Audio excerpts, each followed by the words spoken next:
अस्सलामुअलैकुम, आप देख रहे हैं कशिश खबरनामा। मैं हूं मोहम्मद अब्दुल मोहसिन और सबसे पहले पेश है सुर्खियां।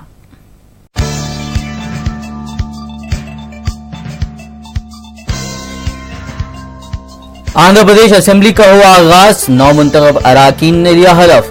आंध्र हुकूमत के कई विज़रा ने भी संभाल ली अपनी जिम्मेदारी।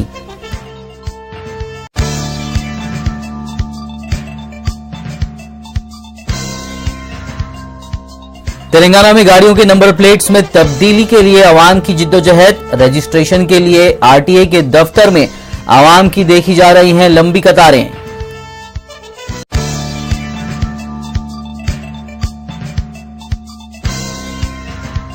इराक में फंसे हिंदुस्तानियों के महफूज होने का इराक हुकूमत ने किया दावा। वजीर खारजा सुषमा स्वराज ने कहा, हिंदुस्तानियों की वतन वापसी के लिए की जाएगी हर मुमकिन कोशिश।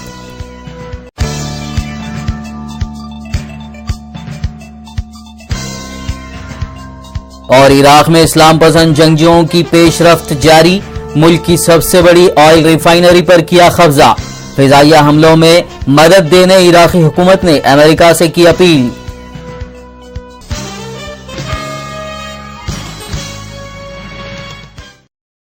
और अब खबरें तफसील से। आंध्र प्रदेश कानून साज असेंबली का पहला सेशन जुमेरात से शुरू हो गया है। ये सेशन असेंबली की खदीम इमारत में शुरू हुआ। उबूरी स्पीकर नारायण स्वामी ने 9 मुंतखब अराकीन असेंबली को हलफ दिलाया। सबसे पहले वजीर आला चंद्रबाबू नायडू ने हलफ उठाया, जिसके बाद सदर वाईएसआर कांग्रेस पार्टी जगन मोहन रेड्डी ने हलफ लिया। इन दोनों ने तेलुगु जबान में हलफ उठाया। बाबू और जगन के बाद असेंबली के लिए मुंतखब मुख्तलिफ सियासी जमातों के अराकीन ने हलफ लिया। శాసనసభ సభ్యునిగా ఎన్నికైనందున శాసనం ద్వారా నిర్మితమైన భారత రాజ్యాంగం పట్ల నిజమైన విశ్వాసం, విధేయత చూపుతానని, భారతదేశ సార్వభౌమాధికారాన్ని, సమగ్రతను కాపాడుతానని, నేను స్వీకరించబోయే కర్తవ్యాన్ని శ్రద్ధాశక్తులతో నిర్వహిస్తానని దైవ సాక్షిగా ప్రమాణం చేస్తున్నాను.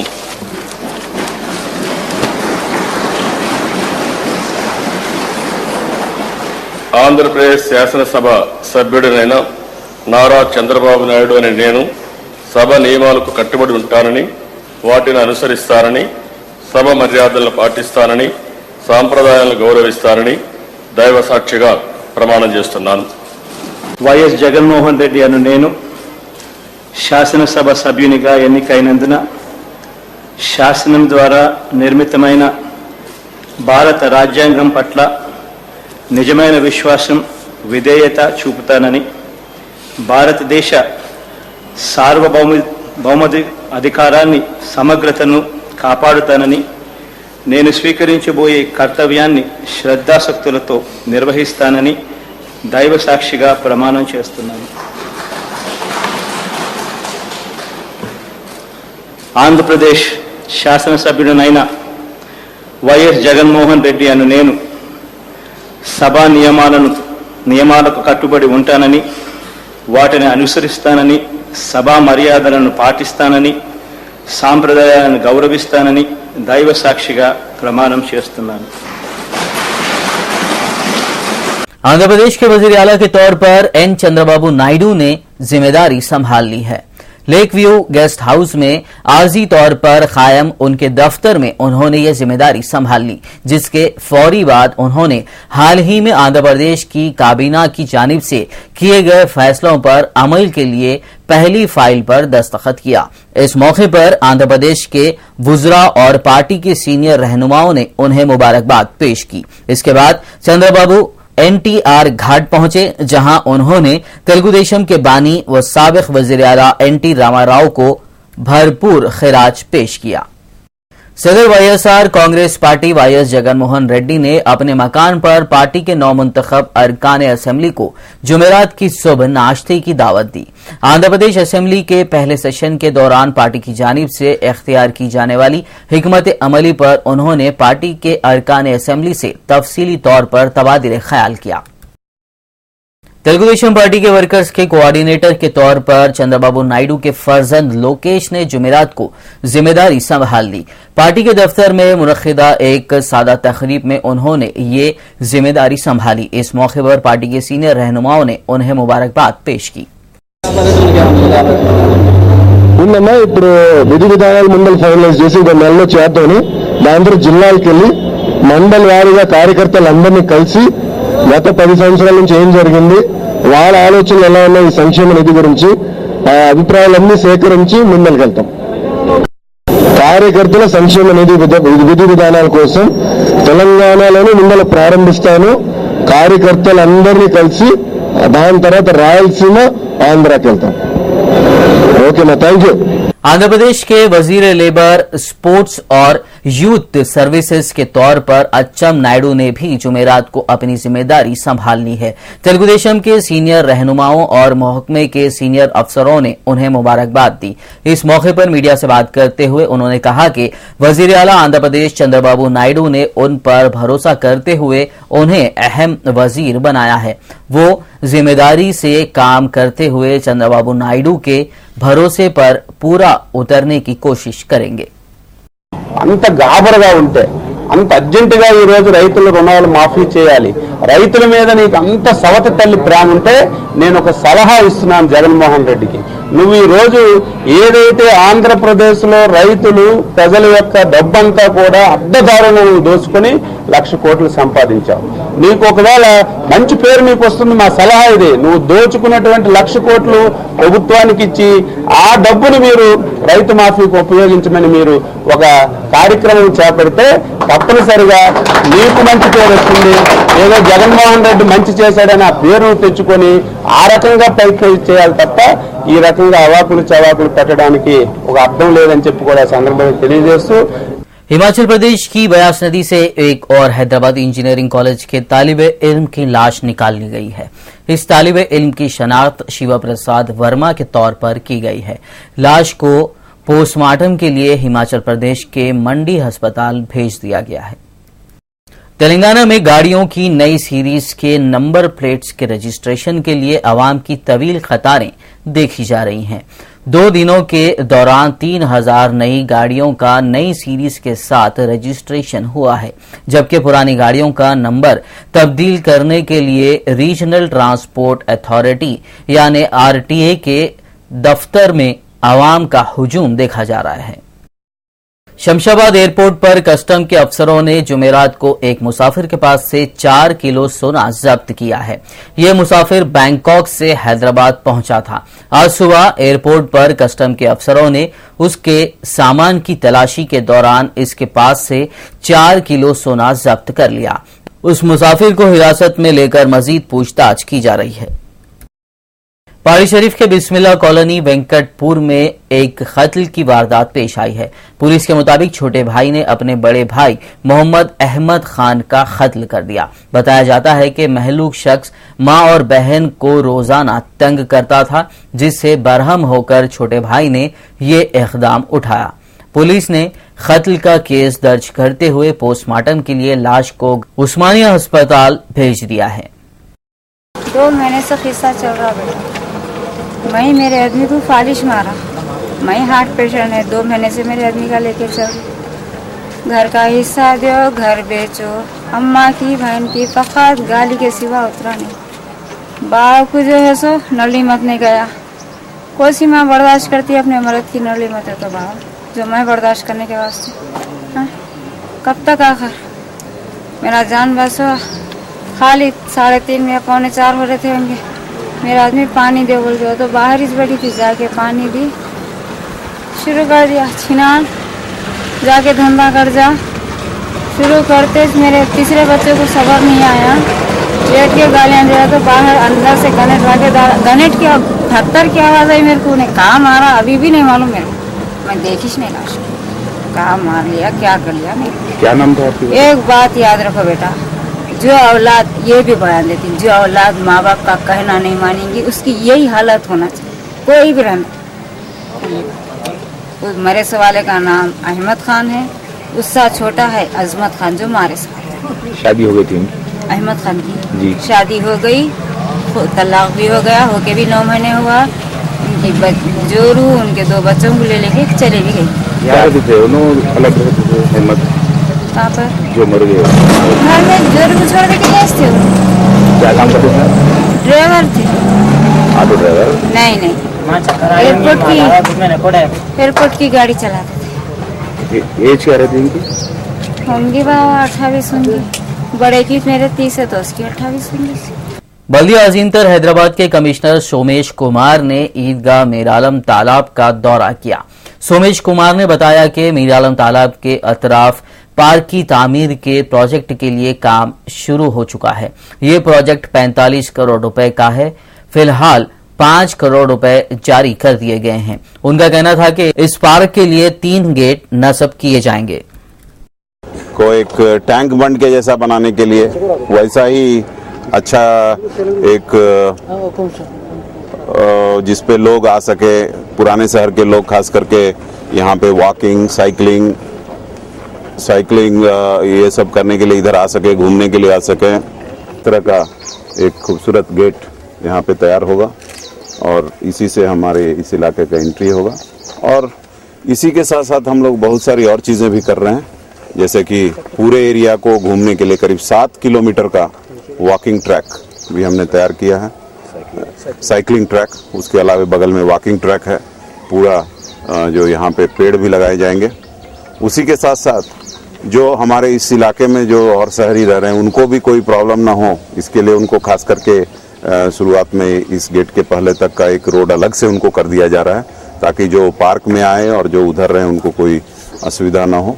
इन सब चीज़ों को देखते हुए ये काम अभी शुरू हो गया है और अगले 1-1.5 महीने में आपको यहाँ पे जो काम हुआ है वो दिखने लगेगा पूरी तरह से।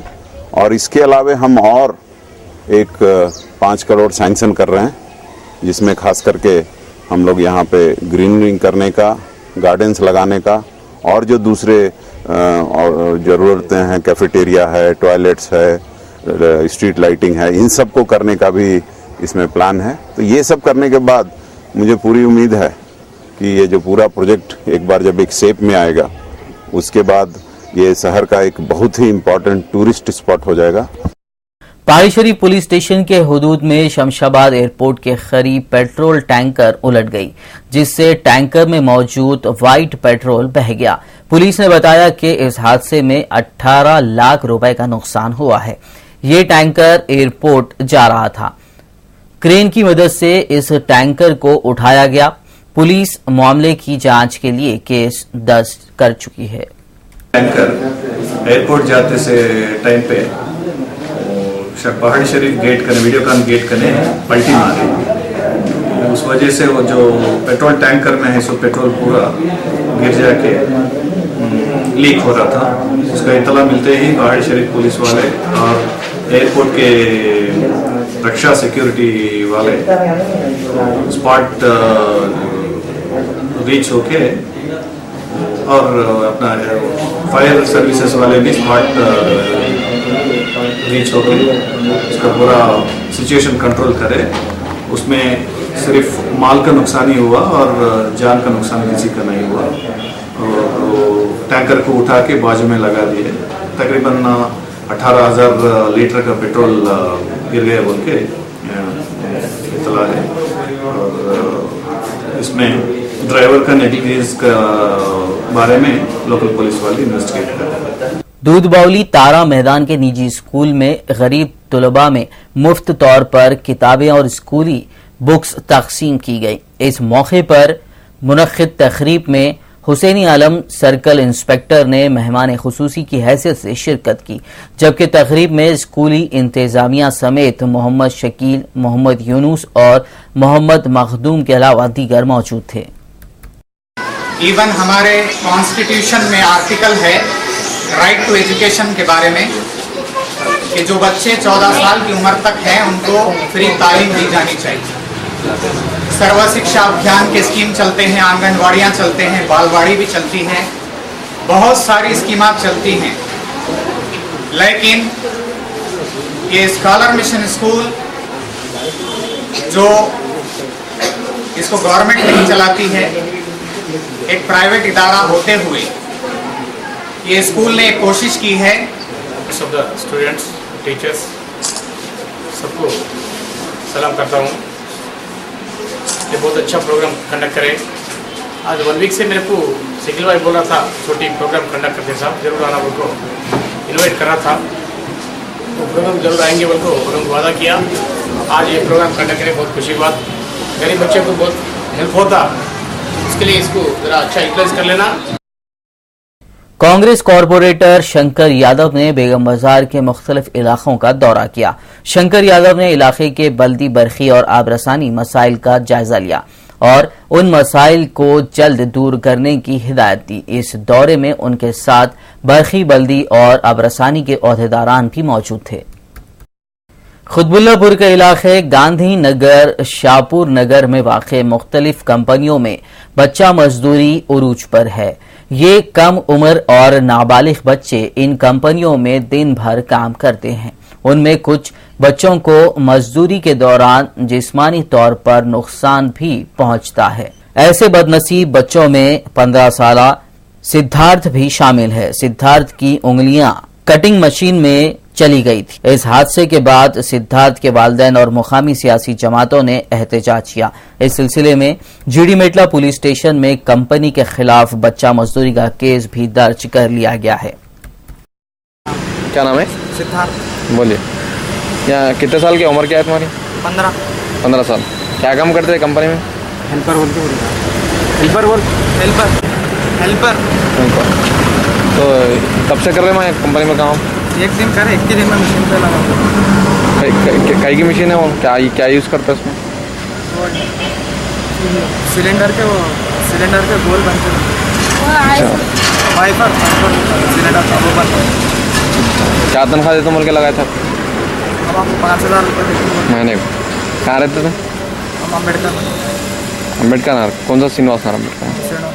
महकमे वाटर वर्क्स और सीवरेज लाइन में मुलाजिमतों के लिए 29,000 से ज्यादा दरखास्तें मिली हैं। जुमेरात के रोज एक प्रेस कॉन्फ्रेंस में महकमे वाटर वर्क्स के मैनेजिंग डायरेक्टर श्यामला राव ने बताया कि मौसूल दरखास्तों में से 16,000 उम्मीदवारों को इंटरव्यू के लिए तलब किया गया है। उन्होंने कहा कि पानी की बिल अदायगी न करने वालों के खिलाफ कानूनी कार्रवाई की जाएगी। उन्होंने कृष्णा और गोदावरी प्रोजेक्ट्स पर तबसरा करते हुए कहा कि इन प्रोजेक्ट्स के ज़ेर इल्तिवा काम साल के आखिर तक मुकम्मल कर लिए जाएंगे। యాక్షన్ కూడా తీసుకోవడం జరుగుతుంది। అంటే ఇక ఛాన్స్ అనేది ఒకటే, ఎందుకంటే ప్రైవేట్ ఎక్స్పీరియన్స్ అనేది ఫీల్డ్ కి వెళ్ళి వెరిఫై చేస్తున్నాము। Only SSC certificate which is issued by the board of secondary education, intermediate education ఇచ్చిన ఇంటర్మీడియట్ సర్టిఫికేట్ తప్ప మిగిలిన సర్టిఫికేట్స్ లో డౌట్ ఉండడానికి లేదు। మిగిలిన సర్టిఫికేట్స్ కూడా మేము కన్సిడర్ చేయడం లేదు కాబట్టి ఇదంతా కూడా ట్రాన్స్పరెంట్ అండ్ ఆథెంటిక్ ప్రాసెస్ అని మేము భావిస్తున్నాము।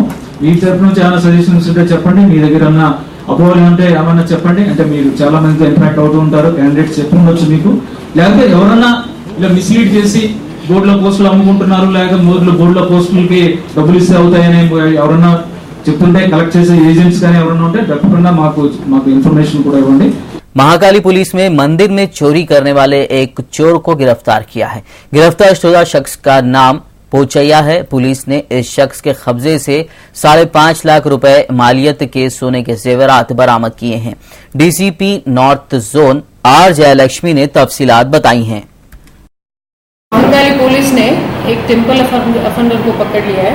इस अफेंडर का नाम है ये Budera village, Medak district, originally native है।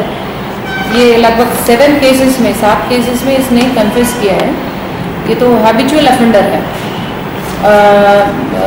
इसने पहले भी साइबराबाद लिमिट्स में, मियाँपुर पीएस लिमिट्स में ऑफेंसेस किया है और इस केस में totally 4 lakhs worth property recover किया है पुलिस ने। और 7 केसेस महाकाली पीएस में 5 केसेस एंड बोइनपल्ली में 1 और हुमायूं नगर पीएस लिमिट्स में 1 केस कन्फेस किया इसने। और एक और महाकाली पुलिस ने एक और पिक पॉकेटर, ये सीडीसी है, बहुत नोटोरियस पिक पॉकेटर है ये, शेख हजीब बाजा इसका नाम है। ये ऑटो ड्राइविंग करता है और पद्मनाभनगर सिकंदराबाद में रहता है। ये बहादुरपुरा में इसका घर है, रेजिडेंट ऑफ दानमा जोकड़ी बहादुरपुरा। ये 2 केसेस में इन्वॉल्व है नॉर्थ जोन लिमिट्स में, एक महंकाली में एक और मारेडपल्ली में। इसमें 52,000 रिकवरी हुआ है। और एक और तेलगापामुलु कैंप में एक अम्मुरी चिरंजीवी 23 ईयर्स, इसने 2 ऑफेंसेस किया है मार्केट लिमिट्स में। ये भी पिक पॉकेटिंग करता है, जहाँ पे भी क्राउडेड है, लोग ज़्यादा है मार्केट एरिया में, पिक पॉकेट करता है। इसने टोटल 7 तुलास गोल्ड रिकवर हुआ इस केस में। नामपल्ली मजलिसी रुकन असेंबली जाफर हुसैन मेराज ने इलाके फिलखाना का दौरा किया। उन्होंने पानी और कचरे की निकासी जैसे मसाइल का जायजा लिया।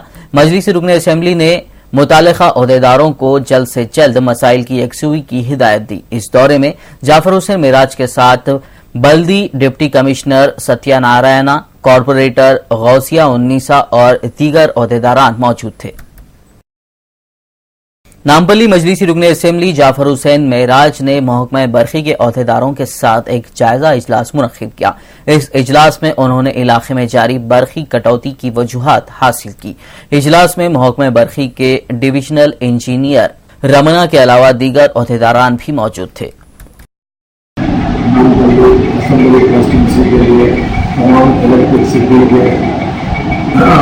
ऑफिसर्स को बुलाकर खसूसी मीटिंग ली गई है, जिसमें पिछले 15 दिन से पावर का जो प्रॉब्लम चल रहा है, पावर कट चल रहा है, डे टाइम पावर जा रहा है, उसके ऊपर खासतौर से लिए और मोबाइल ट्रांसफार्मर ज़्यादा से ज़्यादा लगाने के लिए और जो ट्रांसफार्मर को यूज ज़्यादा है उसको एनहेंस करने के लिए खासतौर से मीटिंग लेके इंस्ट्रक्शन दिया गया है और डिपार्टमेंटल को भी उसको एग्री कर रहे हैं। तो इंशाल्लाह ये काम एकदम परफेक्ट होगा और माह रमजान में बिल्कुल तकलीफ नहीं आना, उन्हें खासतौर से तवज्जो दी जा रही है। इराक में Islamic state in Iraq and शाम यानी दाइश की तरफ से अगवा किए गए 40 हिंदुस्तानी मजदूरों की रिहाई को यकीनी बनाने के लिए नई दिल्ली की कोशिशों को धचका लगा है। इराक की हुकूमत ने जुमेरात को बगदाद में कहा कि दाइश के शिकंजे से हिंदुस्तानियों की रिहाई के पेश नजर दिफा मुहिम अभी मुमकिन नहीं है। ताहम इराकी हुकूमत के एक बयान में कहा गया है कि इस वक्त दाइश की हिरासत में तमाम हिंदुस्तानी महफूज हैं। मीडिया में आई रिपोर्ट के मुताबिक दाइश की तरफ से अभी तक कोई डिमांड या दावा का मुतालबा नहीं किया गया है। The 40 workers who were working in Mosul were working with a company called Tariq Noor Al Huda Construction Company. Our understanding is, based on information that we have gleaned from a variety of sources, including the International Red Crescent, that these 40 Indian workers, I can confirm to you now, have been kidnapped. These are difficult situations. We are working with the company.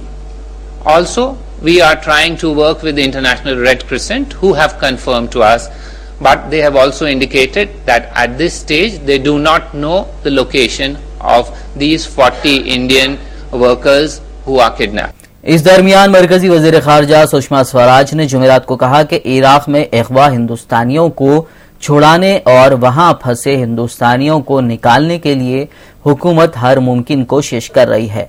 Swaraj ने कहा कि हुकूमत हर मुमकिन कोशिश में लगी हुई है और कोई कसर नहीं छोड़ी जाएगी। उन्होंने कहा कि वो खुद इस पूरे मामले पर निगरानी रखी हुई है। काबिल जिक्र है कि इराक में 40 हिंदुस्तानियों को अगवा कर लिया गया है।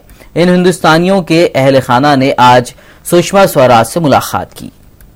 सब प्रयत्न कर रहे हैं जो एक सरकार को करने चाहिए और मैं पर्सनली सुपरवाइज कर रही हूं उन सबको, इसलिए मैं आश्वस्ति देना चाहती हूं उन लोगों को। आज वो मुझसे मिलने भी आ रहे हैं, मैं उन्हें मिलूंगी भी। सरकार की तरफ से हर संभव, और केवल संभव नहीं, जैसे कह सकते हैं ना कि हम कोई कोर कसर नहीं छोड़ रहे, मैं व्यक्तिगत रूप से मॉनिटर कर रही हूँ सारे के सारे प्रयास और कोई कोर कसर नहीं छोड़ रहे अपने भारतीयों को राहत देने। पार्लियामेंट का बजट इजलास 7 जुलाई से शुरू होने की उम्मीद है और सेशन के 31 जुलाई तक चलने के इम्कान है। मरकजी काबीना ने नरेंद्र मोदी हुकूमत के पहले बजट सेशन की तारीखों पर आज बहस की। जराये ने बताया कि इजलास के पहले हफ्ते इख्तिसादी जायजा, रेल बजट और आम बजट पार्लियामेंट में पेश किए जाने का इम्कान है। रेल बजट और आम बजट को जुलाई के आखिर तक मंजूर करना होगा। क्योंकि लोकसभा इंतखाबात से पहले मंजूर मुतालबात की मुद्दत जुलाई आखिर तक खत्म होने जा रही है। वजीर कानून रविशंकर प्रसाद ने काबीना के इजलास के बाद सहाफियों से कहा कि हमने बहस की कि बजट इजलास कब होना चाहिए। आज प्रधानमंत्री की अध्यक्षता में कैबिनेट की बैठक हुई। एक तो आपने सुना होगा जो ग्रुप ऑफ मिनिस्टर्स को एबॉलिश किया गया है, उसके बारे में सारे तथ्यों को कैबिनेट के सामने प्रस्तुत किया गया। जिस तरह से ग्रुप ऑफ मिनिस्टर्स की बिना पर सरकारें चला करती थी, इस सरकार में निर्णय किया गया कि इसे समाप्त किया जाएगा और सारे विभागों के निर्णय विभाग के मंत्री लेंगे और जहां आवश्यकता होगी प्रधानमंत्री हस्तक्षेप करेंगे। उस निर्णय के अप्रूवल के लिए यह विषय कैबिनेट के सामने आया था। The cabinet approved the decision, confirmed the decision taken by the Prime Minister that all these large number of group of ministers numbering nearly 80 have ceased to exist. NDA हुकूमत की तरफ से कुछ गवर्नरों से ओहदा छोड़ने की दरखास्त के बाद उत्तर प्रदेश के गवर्नर एल जोशी ने इस्तीफा दे दिया है और इसके 2 दिन बाद यानी जुमेरात को छत्तीसगढ़ के गवर्नर शिखर दत्त ने भी अपने ओहदे से इस्तीफा दे दिया है। गवर्नर के सेक्रेटरी अमिताभ जैन ने बताया कि गवर्नर ने कल रात नई दिल्ली में सदर प्रणब मुखर्जी को अपना इस्तीफा दे दिया है। दत्त ने छत्तीसगढ़ के गवर्नर के तौर पर जनवरी 2010 में अपना ओहदा संभाला था। बिहार में राज्यसभा की सीटों के लिए जुमेरात को इंतखाबात हुए। हालांकि इससे पहले मुश्किल में फंसी जेडीयू के लिए आरजेडी की तरफ से राहत भरी खबर आई है। आरजेडी ने दोनों सीटों पर जेडीयू के उम्मीदवारों को हिमायत देने का ऐलान किया है। आरजेडी के सदर लालू प्रसाद यादव ने हिमायत का ऐलान करते हुए कहा कि वो बीजेपी को शिकस्त देने के लिए जेडीयू के उम्मीदवारों की हिमायत के लिए तैयार हैं।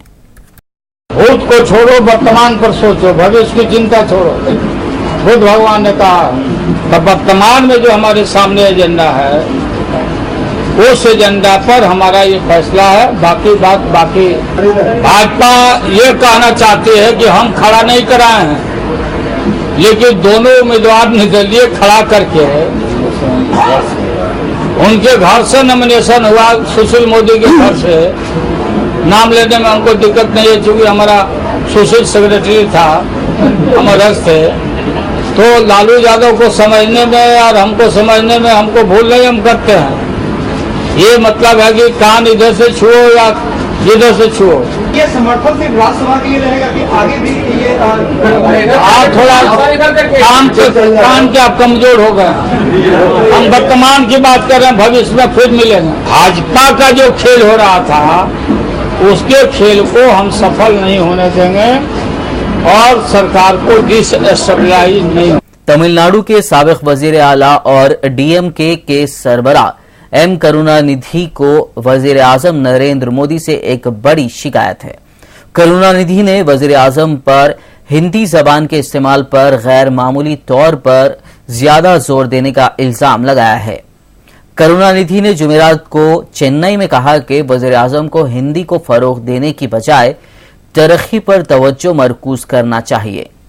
करुणानिधि का ये बयान मरकजी वजारत दाखिला के हाल में दिए उस हिदायत की मुखालिफत में आया है जिसमें कहा गया है कि सरकारी महकमों और अफसरों को बुनियादी तौर पर हिंदी का इस्तेमाल करना चाहिए। उत्तर प्रदेश में खराब अमन व कानून और बिजली बहरान के सिलसिले में अपोजिशन के हंगामे की वजह से असेंबली का वक्फे सवाल आज नहीं हो सका।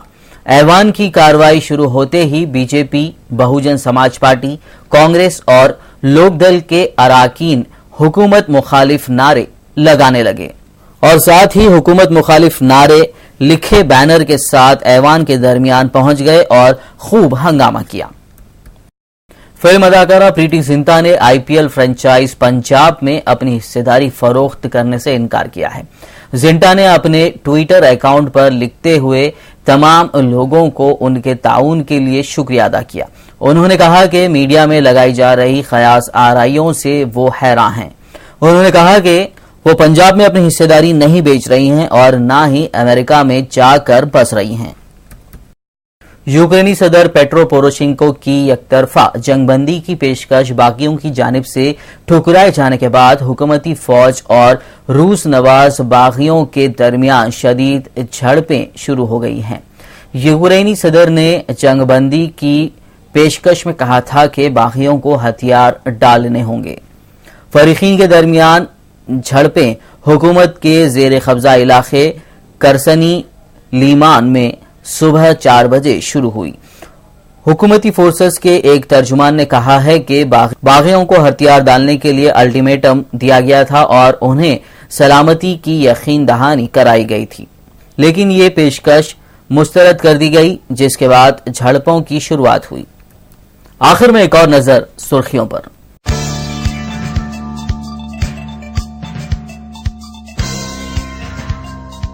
आंध्र प्रदेश असेंबली का हुआ आगाज, 9 मुंतखब अराकीन ने लिया हलफ। आंध्र हुकूमत के कई विज़रा ने भी संभाल ली अपनी जिम्मेदारी।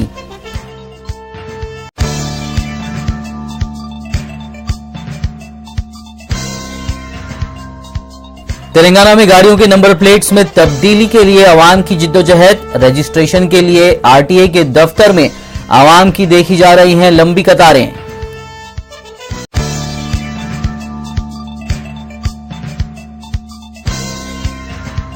इराक में फंसे हिंदुस्तानियों के महफूज होने का इराक हुकूमत ने किया दावा। वजीर खारजा सुषमा स्वराज ने कहा, हिंदुस्तानियों की वतन वापसी के लिए की जाएगी हर मुमकिन कोशिश।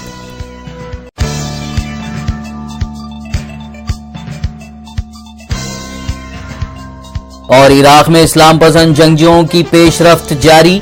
मुल्क की सबसे बड़ी ऑयल रिफाइनरी पर किया कब्जा। फिजाइया हमलों में मदद देने इराकी हुकूमत ने अमेरिका से की अपील।